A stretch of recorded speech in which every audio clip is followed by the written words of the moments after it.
From occupation, exile, war, ancient memory, and national rebirth, a martial path emerged.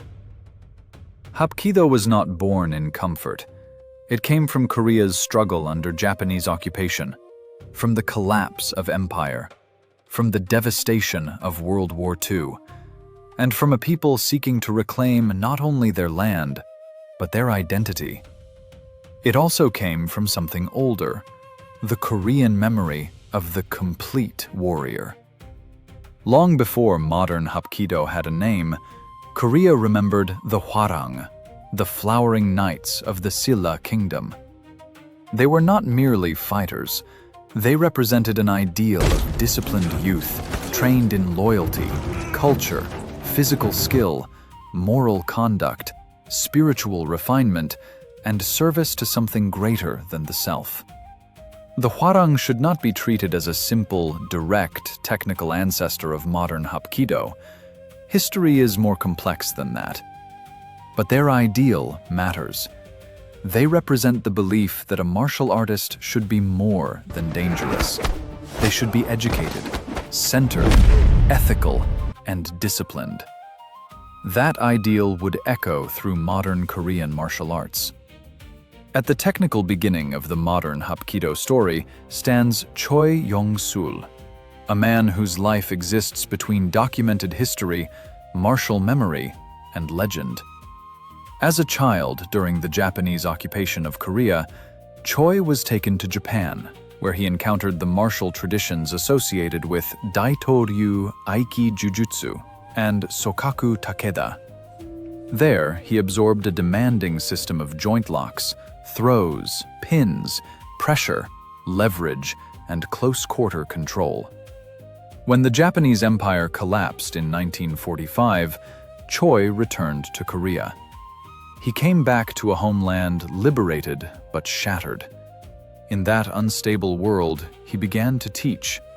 His art was known through names such as Yong-sul, emphasizing softness, redirection, joint manipulation, and the ability to meet force without colliding with it. But what Choi carried back to Korea would not remain hidden. Among his most important students was Han-jae. Han-jae was not merely a technician. He was a builder and a visionary. Where Choi preserved an older method of locks, throws, and redirection, saw the possibility of a complete Korean martial art. Practical, dynamic, spiritual, and national in character. Trained deeply in Choi's methods, but he also expanded the art. He incorporated Korean kicking methods, meditation, breathwork, weapons training, and a broader philosophy rooted in internal energy and disciplined character. Under his influence, Hapkido became more than a set of techniques. It became a way of training the whole person. The name itself carries the essence of the art. Hap means harmony, coordination, or joining. Ki means energy, breath, or life force. Do means the way, the path, the discipline. Hapkido became the way of coordinated power, the art of entering into force, blending with it, redirecting it, and resolving it with control. It was not brute strength against brute strength. It was circular movement against linear aggression. It was softness overcoming hardness. Later in his life, Han-jae brought this vision even further through Sin-mu Hapkido, the system he founded in the United States in the 1980s. Sin-mu Hapkido is not simply more Hapkido. It is Hapkido deepened through mind, breath, energy, health, emotional balance, spiritual discipline, and moral responsibility. The phrase Sin-mu suggests a martial path connected to higher mind or higher spirit.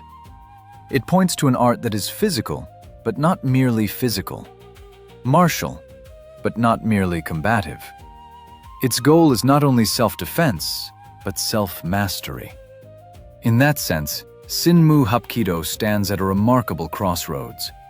It carries Choi Yong-sul's hard-earned methods of control and redirection.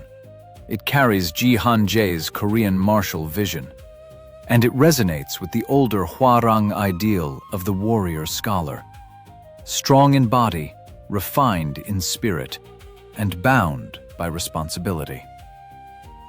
Dojunim Han-jae became known throughout the world as a great Hapkido master, founder of Sinmu Hapkido, and a central transmitter of the art.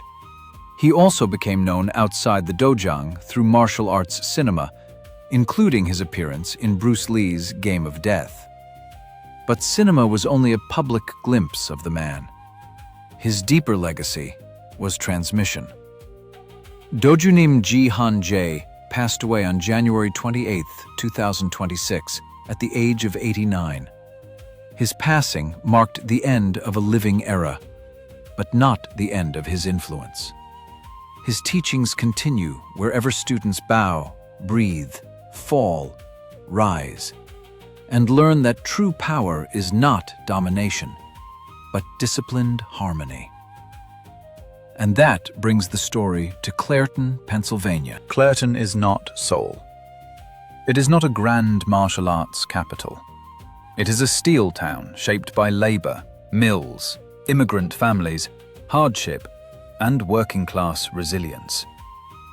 It is the kind of place where discipline matters because life itself has demanded discipline. In Clairton, Grandmaster John Belishak became one of the keepers of Dojunim Han-jae's Sinmu Hapkido legacy. Grandmaster Belishak is a 10th degree black belt in Korean Sinmu Hapkido. He has been active in martial arts since 1962 and has been teaching since 1974. Han-jae also awarded him his own style, Sinmu Yong-sul Kwan Hapkido. That detail matters. It means the Hapkido tradition in Clairton is not merely an American interpretation of a Korean martial art. It is part of the Sinmu Hapkido family, directly linked to Han-jae's later and more internally developed vision of the art. Through Grandmaster Belishak, Sinmu Hapkido found a home in western Pennsylvania. The American Judo and Hapkido Institute became more than a school. It became a place of preservation, where students entered from the ordinary world, stepped onto the mat, and encountered something older than themselves. A true dojang is not simply a room where people learn to kick and throw. It is a place where the body is disciplined, the ego is tested, and the mind is trained to remain calm under pressure. A student learns to bow before learning to strike. A student learns to fall before learning to throw. A student learns to breathe before learning to dominate. A student learns that power without control is not mastery. That is Hapkido. And more specifically, that is the spirit of Sinmu Hapkido. It is not merely self-defense. It is not merely kicking. It is not merely joint locks and throws.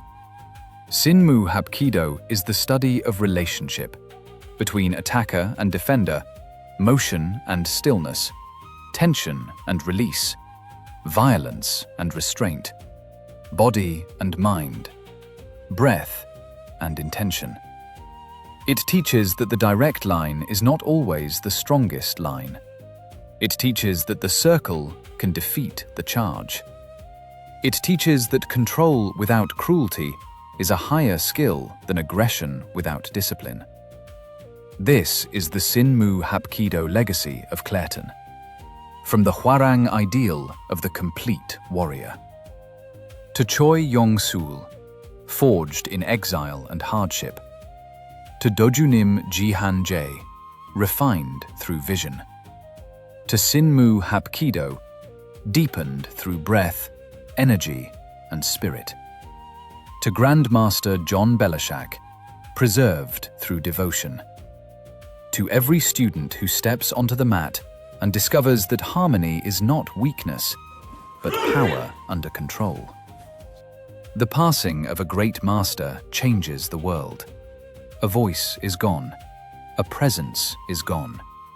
The corrections, demonstrations, small gestures, and quiet authority of someone close to the source cannot be replaced. But a true master does not disappear entirely. He remains in the method.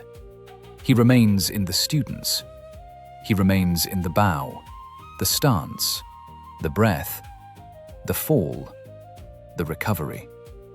He remains in the discipline passed from hand to hand, generation to generation. Dojunim Han-jae has passed from this world, but the art still turns. The circle still opens. The wrist still bends. The body still falls and rises. The breath still gathers in the center. The lesson continues. And in Clairton, Pennsylvania, far from the mountains of Korea, the pulse of Sinmu Hapkido still beats. This is Hapkido. This is Sinmu Hapkido. A bridge between centuries, a discipline of harmony, a path of coordinated power, a martial way for a world still in need of balance.